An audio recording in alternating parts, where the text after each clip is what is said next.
Abra aí a sua Bíblia comigo. Nós estamos em Mateus, capítulo 26. Nós começamos o ano falando sobre esse tema, né? Um ano para viver. E nós queremos pensar nessa manhã, um ano para viver à luz da grande celebração, que é a celebração da ressurreição de Jesus. Então nós estamos em Mateus 26, a partir do verso 26 até o 30, e depois iremos lá na primeira carta de Paulo aos Coríntios, no capítulo 11, pensando na celebração da ceia do Senhor. Eu leio o texto e depois quero explicar as razões pelas quais nós estamos voltando nesse tema. 26. Então, quando alguém perguntar, quando Jesus instituiu a ceia, você tem aí, facinho para você guardar. 26 de Mateus.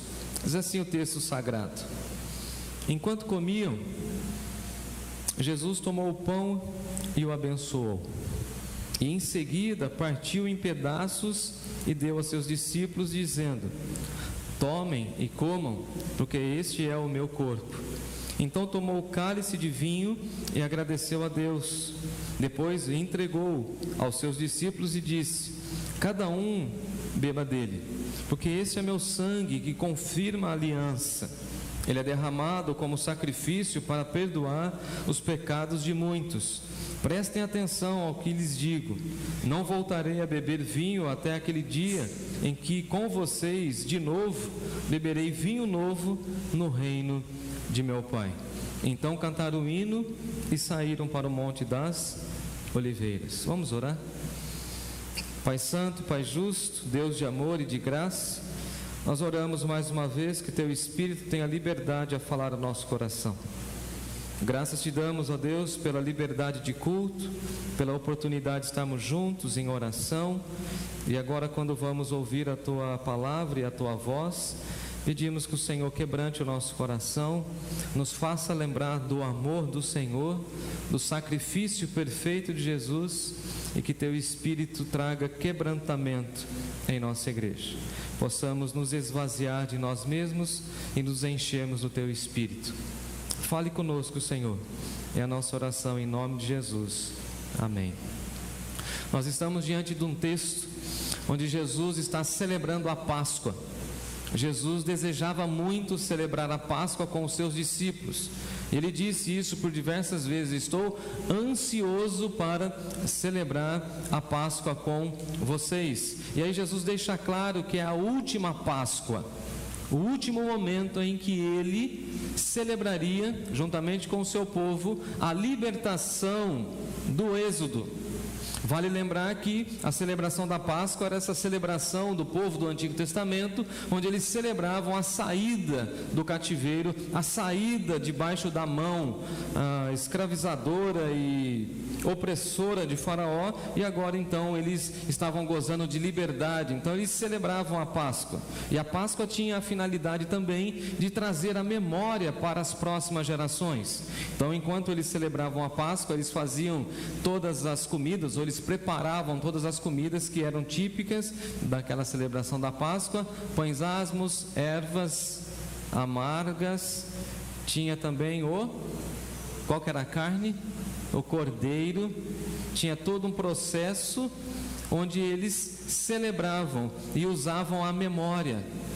Eles resgatavam a memória e contavam para as próximas gerações. Os pais e os anciãos é que tinham essa responsabilidade de contar para as próximas gerações que Deus havia tirado o seu povo com braço forte, com mão forte do Egito. Então era um sistema de festa, de celebração, onde o povo celebrava a vitória do seu povo e também do povo presente, e já contava para as próximas gerações aquilo que Deus fizera no passado, e assim como fizera no passado, Ele também estava fazendo nos dias atuais, e é da mesma maneira que nós devemos fazer com os nossos filhos. Devemos contar a história de Deus, a história do povo de Deus, contar a nossa história e a história que Deus está construindo através de nós nesse tempo para a próxima geração. A próxima geração precisa saber que nós estamos aqui como igreja, por exemplo, baseados na fé, no amor e na dependência do nosso Deus, e que nós até aqui fomos sustentados pela graça e pela mão potente de Deus. Jesus fala: olha, eu quero comer a Páscoa com vocês, quero celebrar com vocês. É muito interessante porque todo o texto e o contexto vai mostrar como tudo isso aconteceu. No versículo 30 vai mostrar para nós que Jesus cantou um hino com os seus discípulos, e nós não sabemos qual hino foi esse, mas o texto vai dizer que eles cantaram um hino, ou seja, mostrando que era um momento de grande celebração. Eles se assentam para a refeição. Qual refeição? A refeição da Páscoa. Então, quando Jesus pega o pedaço de pão, ele o abençoa e ele parte em pedaços. E aqui é muito diferente da nossa cultura, né? Cada pessoa se serve a partir de si mesmo. Então ele pega um pedaço do pão, lembrando que os pães naquela época eram maiores, né? Então cada um ia pegando um pedaço. Então o pão começava lá, ia passando, ia tomando um pedaço e partindo o pão, assim como o cálice. Não era um cálice para cada um. Hoje, por uma questão higiênica, a gente faz isso, né? Mas, por exemplo, vamos imaginar o cálice começa uma taça, por exemplo. Vamos imaginar uma taça bem grande. Edielson, 1 litro dá? 1 litro. Suco de uva ou vinho? Suco de uva. A gente começa lá na Maria, e a Maria toma um pouquinho e vai todo mundo tomando. Comunhão plena. Eles estavam nesse ambiente. E veja que interessante que Jesus vai abençoar e vai dizer o seguinte: tomem e comam, porque esse é meu corpo, fazendo luz e resgatando o texto de Isaías. Esse pedacinho de pão, ele representa o meu corpo, conforme a canção que nós lemos, que foi moído, que foi ultrajado. Veja que Jesus aqui já está antecipando aquilo que vai acontecer na cruz. A cruz não havia acontecido ainda, e Jesus está falando o seguinte: esse meu corpo será humilhado, esse meu corpo será cuspido, será machucado, será moído por você. Então, quando nós celebramos a ceia, nós precisamos ter essa consciência do amor de Deus. Ele te ama tanto a ponto de ter enviado Jesus para morrer na cruz e ter entregue o seu corpo. Então, por isso que quando você pega o pedaço de pão, a gente fala o seguinte: isto aqui representa o corpo de Jesus, ou seja, isso aqui representa o amor de Deus revelado em Jesus, e Jesus sendo obediente, segundo Paulo, até a morte. E qual foi a morte? Morte de cruz. E aqui nós já precisamos definir uma situação doutrinária. Nós estamos crescendo e vai chegando outras pessoas entre nós, e uma das falas recentemente foi o seguinte: pastor, nós vamos celebrar quando a Santa Ceia? Não, nós não celebramos Santa Ceia. Santa Ceia é para outros movimentos religiosos. A ceia não é santa. O pedacinho de pão aqui não é santo, ou é santo? Esse pedacinho de pão aqui, quando ele entrar aqui no meu corpo, ele vai ele vai produzir, ele vai promover alguma santidade em mim, o pedaço de pão, o suco. Então por isso nós não falamos que é santa ceia. Santo é aquele a quem nós adoramos e servimos, e aquele a quem nós celebramos na ceia, que é Jesus. Ele é o santo de Deus. E por isso nós cantamos aqui, naquela linda canção: Santo, Santo, Santo é o Senhor. Não celebramos Santa Ceia. Os elementos aqui nos lembram, trazem a memória. O suco de uva continua sendo... Eu vou falar, você repete aí. O suco de uva continua sendo, e o pedaço de pão continua sendo. Agora, a sua memória deve ser levada para o Calvário. onde você deve visualizar Cristo sofrendo por amor a você. E aí você, ao celebrar a ceia, a morte, a ressurreição de Jesus, você deve sair da igreja assim: eu sou alvo do amor de Deus, Deus me ama intensamente e eu tenho plena convicção de que Ele me colocou nessa família, porque juntos nós reconhecemos o amor de Deus. Logo, quem está do meu lado é meu irmão e minha irmã. Eu não escolhi, mas Ele me apresentou. Estão entendendo? Jesus com seus discípulos, Ele faz isso. Depois Ele vai pegar o cálice, a partir do verso 27, dá uma olhadinha comigo. Ele vai dar graças a Deus, Ele vai entregar aos seus discípulos o cálice e vai falar o seguinte: cada um beba dele. Em outras versões, beba dele todos. Esse é meu sangue que confirma a aliança. Ele é derramado como sacrifício para perdoar os pecados. Então, sem o sacrifício de Jesus e sem o sangue derramado de Jesus, não haveria remissão dos nossos pecados. Por isso que Pedro vai dizer para nós que nós fomos comprados pelo precioso sangue de Jesus. Quando Ele te comprou? Quando Ele derramou o sangue dele lá na cruz. Paulo vai dizer que nós também fomos comprados e somos ovelhas dele a partir do seu sangue. E por isso nós, ao tomar o suco, nós precisamos lembrar do sacrifício de Jesus e falar assim: Ele me amou e se entregou de uma maneira cabal, até as últimas consequências, e verteu o seu sangue precioso, porque sem derramamento de sangue não há remissão de pecados. Então Deus providenciou de uma maneira eterna, correta, o sacrifício de Jesus. Ele se entrega e por meio do seu sangue nós fomos sarados, lavados, alvo mais que a neve nos tornamos, e Deus vai nos limpando. Então é santa ceia? Não, é o santo Jesus a quem nós celebramos e falamos a Deus: obrigado, Deus, por Jesus, o santo do Senhor, que aceitou ser o nosso Redentor. Obrigado, Senhor, obrigado. É um privilégio, Senhor, e isso nós temos como garantia por meio do sangue dele. Dá uma olhadinha comigo agora em 1 Coríntios capítulo 11. 1 Coríntios capítulo 11 é o primeiro texto, segundo os teólogos, em termos históricos, que falam da celebração da ceia. Quando Paulo aqui então vai estruturar essa ideia e vai mostrar para nós como a igreja estava celebrando. É claro que nós precisamos entender que tudo na vida precisa de ordem, de regras bem estabelecidas. E veja que Paulo aqui vai estabelecendo isso com a igreja de Corinto.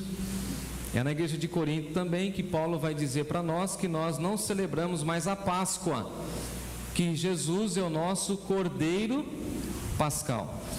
Você vai colocar aí para mim, Edivaldo, a partir do versículo 17.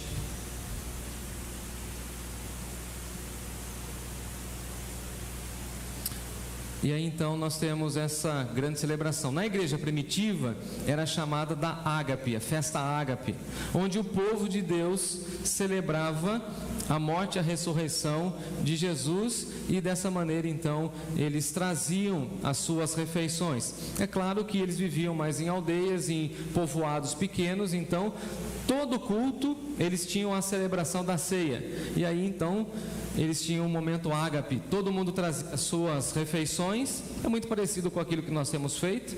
À noite você vai trazer? um prato, a gente vai reunir numa mesa e a gente vai celebrar em nome de Jesus. Então eles faziam isso, eles faziam a refeição e no final do culto, depois de comerem, depois de celebrarem a Deus, eles partiam o pão, tomavam suco de uva em nome de Jesus e diziam: nós cremos em Jesus, que morreu na cruz, mas ressuscitou ao terceiro dia. Então é a festa da ressurreição de Jesus. Só que onde tem um ajuntamento de pessoas, seres humanos agrupados, tem problemas, dificuldades, e tinha uns brasileiros infiltrados lá que queriam já burlar o sistema. Me acompanhe. Versículo 17: nas instruções a seguir, porém, não posso elogiar vocês, pois quando vocês se reúnem, vocês fazem mais mal do que bem. Paulo está falando da ceia. Eu não posso elogiar a igreja de Corinto, e quem plantou aquela igreja foi Paulo, quem conhecia profundamente a igreja era Paulo, e Paulo está falando o seguinte: vocês não merecem elogio no que tange a comunhão, no que tange a celebração ágape. Vocês não podem receber elogio, vocês têm outras qualidades, mas nisso aqui eu não posso elogiar, porque vocês fazem mais mal do que bem. Imagina, o nosso pastor emérito chegar aqui para nós e falar assim: olha, o culto de vocês é mais ruim, tem mais coisa ruim do que coisa boa. E eu ficaria envergonhado. Eu ia falar assim: no que depender de mim será mais santo. Acompanhe, verso 18: primeiro, eu ouço que há divisões quando vocês se reúnem. Então, para celebrar a ceia do Senhor não pode haver divisão, e não pode haver partidarismo, não pode haver grupo. Olhem para mim, não pode haver panelinha. Não forme panelinha na Igreja Batista Nova Canaã, por favor, senão eu vou entrar dentro dela e vou implodir ela. Não pode ter. Temos que ter comunhão com toda a igreja. Temos que ser de toda a igreja, e não de um grupinho que nós gostamos e nos identificamos. Não, nós somos irmãos. Minha mãe ensinou isso para mim. Família a gente não escolhe, não é assim? E na igreja, família de Deus, você olha assim para algumas camaradas, você fala assim: se dependesse de mim, eu acho que fulano e beltrano, acho que não estava aqui não. Mas quem que trouxe? Teve uma irmã que falou assim para mim: falou: pastor, acho que eu nunca ia te convidar como pastor. Eu falei: não interessa, mas Deus me chamou. Desculpa, é da família. Agora, a gente pode não gostar de alguém, a gente pode não ter tanto afetividade com alguém, mas a gente não pode ter divisões. Se há divisões, Deus não recebe o culto da ceia. Deus não recebe adoração, porque Ele está vendo que há fragmento na comunidade, que tem pessoas que gostam mais de uns do que de outros. Aqui não é muito comum, mas na cidade de onde eu venho, no interior, uma cidade pequena, no centro da cidade, lá tem o calçadão, a Rua 3, em Rio Claro. Rua 3, um calçadão.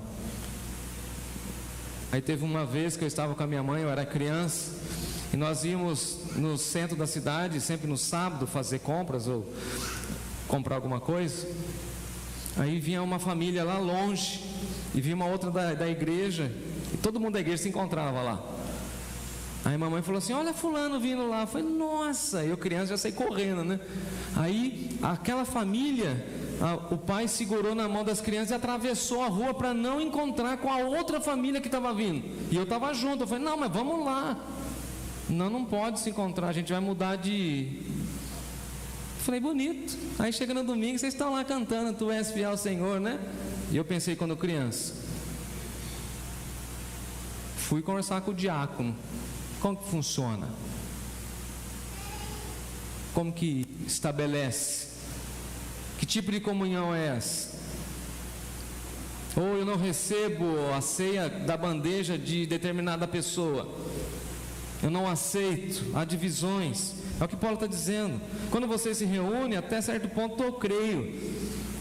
Eu acho muito incrível que Paulo não tinha amarras com ninguém. Ele fala o seguinte: e quem me falou essa informação aqui? Ele entrega. É tão engraçado isso. Estão falando, conhece essa história? Estão falando, você fala assim, estão falando quem? Quantos? Vamos lá, vamos confrontar. Não é que eu não quero me dispor, precisa falar. Irmãos, infelizmente na família tem conversas que não são tão agradáveis, ou são? Tem conversa que tem que ter, não tem jeito. Tem coisa que a gente precisa resolver, não é assim? Às vezes as pessoas me ouvindo pensam que eu sou a pessoa mais amorosa e carinhosa e afetuosa do mundo, mas tem gente que eu não gosto. Não gosto das atitudes dela, não gosto do jeito dela, mas eu a amo. E se Deus colocar na minha igreja, vamos conviver sem problema nenhum. Agora, sem provocar o quê? Divisões. Porque Jesus morreu para que nós vivêssemos em unidade, para que todos fossem um. Então vamos parar também com essa ideia de que de outras denominações a gente nem aceita. Não está na Bíblia isso. Isso é divisão. Ou a gente está achando que a nossa doutrina está acima de todas as outras. Cuidado com isso. Arrogância espiritual. Tem tantas outras coisas aqui, mas Paulo está dizendo o seguinte para nós, verso 19: supõe que seja necessário haver divisões para que reconheçam os aprovados. É até bom que tenha isso aí, porque dá para ver quem são os de Deus. Quando vocês se reúnem, versículo 20, não estão interessados de fato na ceia do Senhor. Alguns se apressam a comer a própria refeição, como resultado, alguns passam fome. Vamos imaginar a comunidade de Corinto. Tinha gente de dinheiro lá por ser uma cidade portuária? Claro que sim. Agora, tinha gente pobre lá na igreja de Corinto? Sim. Tinha famílias pobres que iam para a igreja, inclusive para a ceia, simplesmente para comer? Sim. E o que Paulo está dizendo é o seguinte: vocês que têm condições, ao invés de vocês segurarem um pouquinho, vocês se apressam, come, repete, e tem gente que sai sem comer nada. Aí o que Paulo está falando é o seguinte: é justo, diante de um Deus que entregou Jesus perfeito para todos? Não é justo. Se Deus entregou Jesus para todos, logo nós precisamos viver para todos. É justo uma pessoa comer 3 pratos e a outra não comer meio? É justo? É justo o camarada tomar 1 litro de refrigerante e o outro não tomar 200 ml? É justo? É o que Paulo está colocando.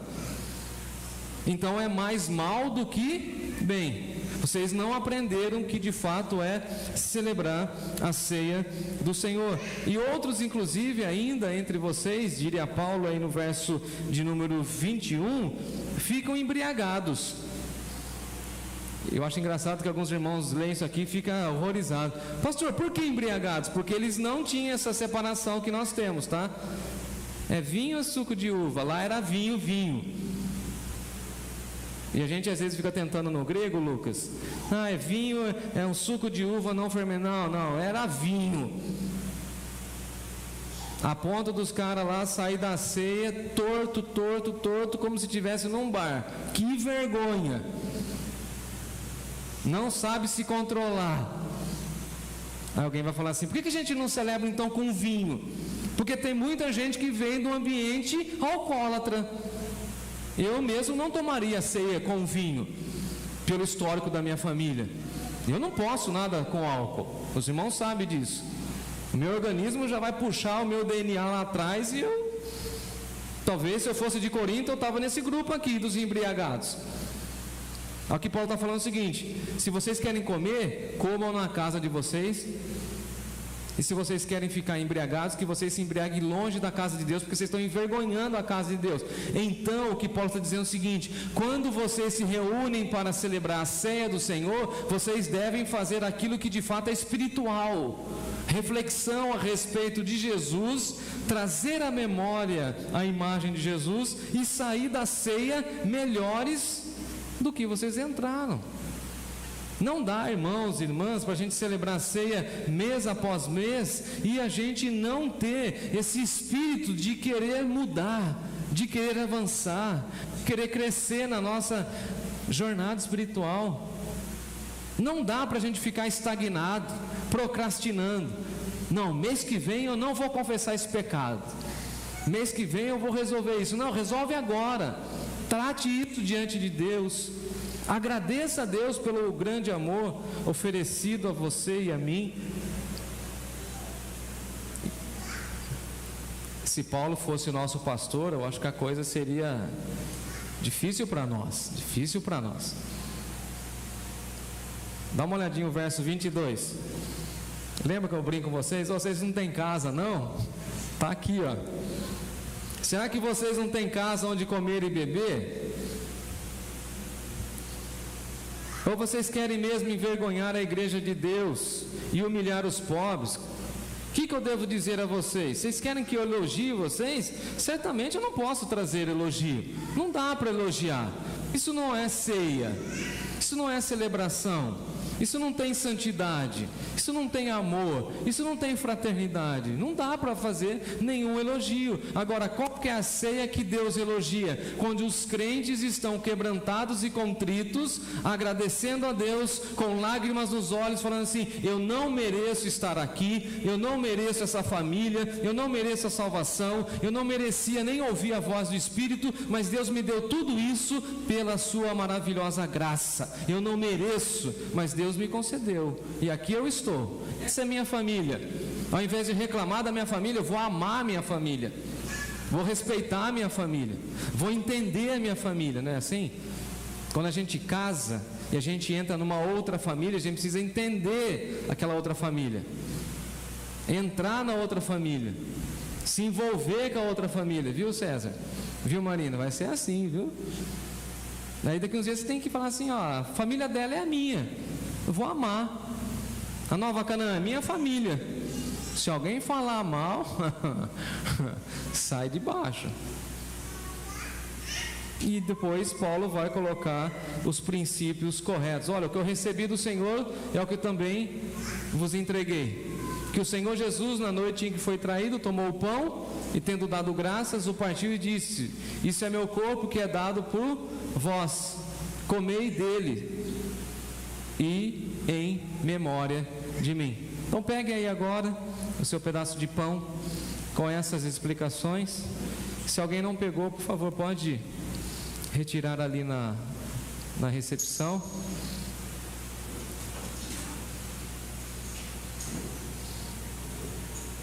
Algumas pessoas me perguntam por que nós não estamos mais servindo com a bandeja, por conta da falta de espaço, né? Não temos como transitar entre as cadeiras. Esse pão vai nos trazer a memória de Jesus, o corpo de Jesus. E só pode celebrar quem é de Jesus, lavado, batizado, em nome dele e em memória dele. Comamos esse pedaço de pão.